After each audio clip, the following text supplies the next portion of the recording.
మరోసారి AP CM Chandrababu deputy CM Pawan Kalyan భేటీ అయ్యారు. సమావేశానికి బీజేపీ ఏపీ అధ్యక్షులు మాధవ్ హాజరయ్యారు. ఉండవల్లిలోని చంద్రబాబు నివాసంలో కూటమి నేతలు భేటీ అయ్యారు. కల్తీ నెయ్యి వ్యవహారంపై నేతలు చర్చిస్తున్నారు. భవిష్యత్ కార్యాచరణపై నిర్ణయం తీసుకున్నారు.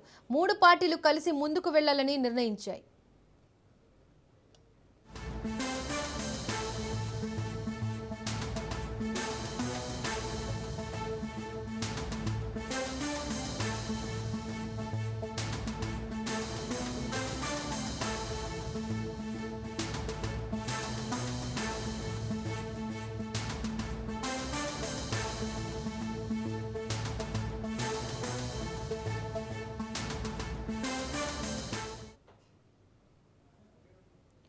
మరోసారి AP CM Chandrababu deputy CM Pawan Kalyan భేటీ అయ్యారు. సమావేశానికి బీజేపీ ఏపీ అధ్యక్షులు మాధవ్ హాజరయ్యారు.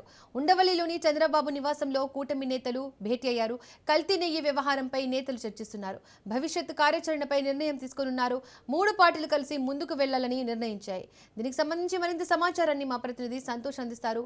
సంతోష్, సీఎం చంద్రబాబు నాయుడు ఉండవల్లి నివాసంలో అయితే కనుక ఇటు deputy CM Pawan Kalyan, BJP AP రాష్ట్ర అధ్యక్షులు మాధవ్ అయితే కనుక ఈ సమావేశం భేటీ కానున్నారు. అయితే ఇప్పటికే కొనసాగుతున్నటువంటి పరిస్థితులు కూడా కనపడతా ఉన్నాయి. ప్రధానంగా ఏదైతే తిరుమల కేంద్రంగా జరిగినటువంటి గత ప్రభుత్వంలో కలిసి లడ్డు ఏదైతే నెయ్యి ఉందో నెయ్యిలో యానిమల్ ఫ్యాట్ కి సంబంధించినటువంటి అంశాలు ఏదైతే ఉన్నాయో దీనికి సంబంధించి కూటమి ప్రభుత్వం ఇప్పటికే సిట్ ప్రాథమిక నివేదికపై కూడా చర్చించి అనంతరం కూడా ఇటు మంత్రులకి పలు సూచనలు చేయడం కూడా జరుగుతోంది. ఇక తాజాగా దీనికి సంబంధించి ఒక కమిటీ అనేది ఏర్పాటు చేస్తామన్నటువంటి నేపథ్యంలోనే ఇక ఈ రోజు వీరి యొక్క భేటీ అనేది కూడా ఎంతో ప్రాధాన్యత సంతరించుకొని మరికొద్ది సేపట్లోనే వీరు ముగ్గురు అయితే కనుక మీడియా ముఖంగా వచ్చి వివరాలన్నీ వెల్లడించే అవకాశాలు కనబడతా ఉన్నాయి. వీరితో పాటు మంత్రులు, కూటమి మంత్రులు సైతం కూడా పాల్గొన్నటువంటి పరిస్థితులు పయ్యావల క్యాష్, అదేవిధంగా మంత్రులు సత్యకుమార్ యాదవ్ వీరందరూ కూడా ఈ యొక్క సమావేశంలో అయితే కనుక పాల్గొన్నట్టు కూడా తెలుస్తోంది. ఎక్కువగా Tirumala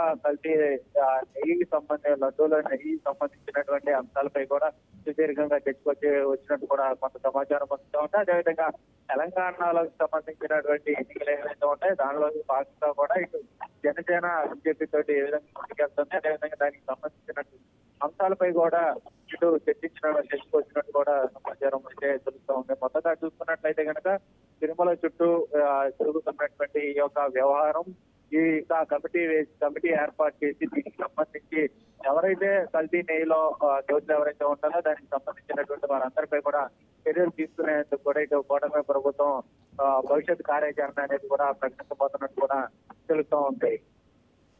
right Santosh, thank you.